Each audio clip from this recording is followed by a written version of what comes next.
Welcome to lesson number 6. In this lesson we're going to complete our basic look of the 6 chess pieces with piece number 6, the king. Now the king is the most important piece on the chessboard. There's some very special things all about the king, and in fact it's rather complicated. To sort our way through all the king's strangeness, we're going to split this lesson into 2 parts. This part, lesson number 6, will focus just on the king's move and where he fits into the standard chess position, and in lesson number 7 we'll talk about all the special things that could happen to the king.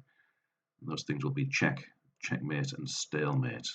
We'll examine all of those in great detail in lesson number 7. And of course, if you're following our CSC worksheets and Kahoot quizzes, this will tie in very nicely with those, and the more of these things you do, the better you'll be at chess. Let's start with the basic move of the king, and despite everything I've just said about the king being a very difficult piece, his basic move is actually very, very simple. Let's take a look. He can go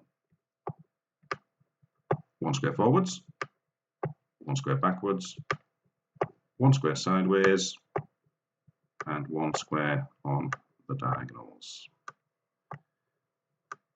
He can go 1 square in any direction. The directions are the same as the queen.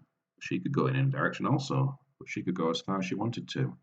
The king can only go 1 square at a time.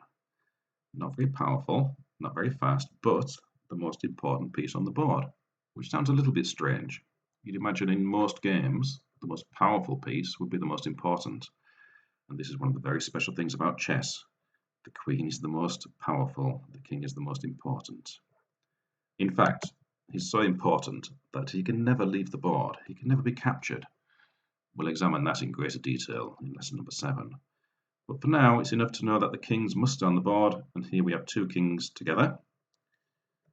One little teaser for the next lesson is that kings can never even go next to each other. The white king could not go next to the black one. This is what he can't do. And the black king could not approach the white king. They must stay at least 1 square apart. We'll talk about that in greater detail later. Let's see where the king fits into our growing number of chess pieces on the real chessboard. Ooh, everything's complete. We have all of the pawns from lesson 1, the rooks from lesson 2, the bishops from lesson 3, the queens from lesson 4, the knights from lesson 5, and now finally the king is in his position, next to the queen, of course. You could practice at home by setting this up on one of your real chess sets, and maybe trying some sample games before we reveal all of the secrets of the king in lesson number 7. So stay tuned. We will be back very soon with the secrets of check, checkmate, and stalemate.